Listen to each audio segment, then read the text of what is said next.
السلام عليكم كسو دوادا نورس كوكي maanta waxaa idin wadaa malwax aad u macaan oo aad u fudud waqti badan ka qaadanayna ma sha Allah waxaan noo wadaa malwaxaas ku dari doonaa bur sokor iyo caano iyo ukun ma sha Allah hadana waxaan soo qaatay bakeeri bur waxaan ku dari doonaa waxyaabahan hore idinkugu soo sheegay hadana waxaan ku darayaa 3 qaado oo sokor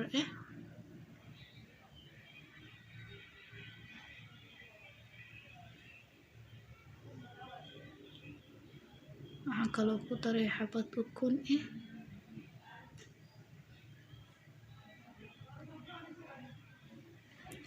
iyo caano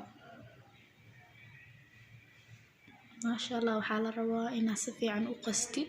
ma la rabo inuu ka adkaado malwaxa markaad qasaysid si oo kuugu jilco xogaa waa jilcinaysaa malwaxa ma sha Allah ka si fiican u qasaysaa ma la rabo inuu kuskus ka yeesho marka mashiin wada isticmaalo laakiin geedka gacanta u isticmaalo aniga ahaan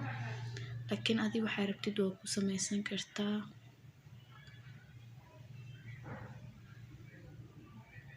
xogaa yar uu yara adkaa biyo yaran ku dare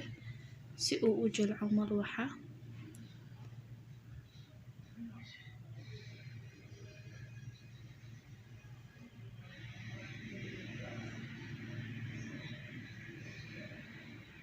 ما شاء الله hadana taawaladan dabka saarane xogaa yar butter aan ku dhalaalino inkastoo aan u baahnayn taawalada in wax la mariyo laakiin waxaan rabaa in uu dahabi yar ii noqdo malwaxa hadana waxaan mariyay subag yar ama buuro saa u taqaanaa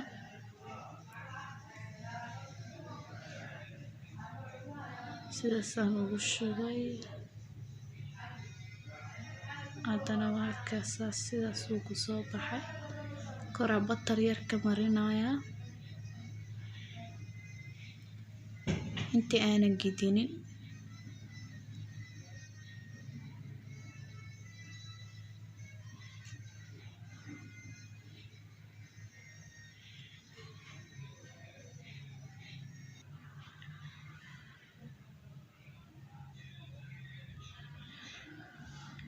hadana waa gidinaa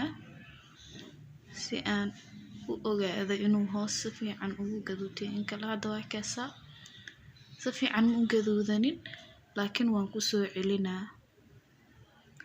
ma rabo inuu iga madoobaado dabka waxaa rabaa inuu kalar yar dahabi ku soo baxo dhinacaas aa gidiyay markuu xogaa yar gaduuto hadana ku celinaa dhinaca kale si fudud hadii kale hal mar dabka wuu ka dafayaa wuu ka madoobaana waxa loo baahan yahay tartiib tartiib in uu u gaduuto dabka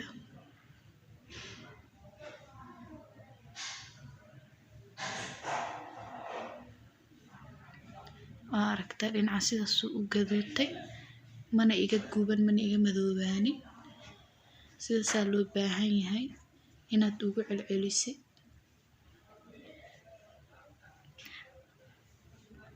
kaasa ma sha Allah hadana sidaas uu ku soo baxay aragta jam yara kor ugu shubaya ma sha Allah aad u macaan aad u fudud yahay casho waa ka dhigan kartaa quraacna waa ka dhigan kartaa ilmaha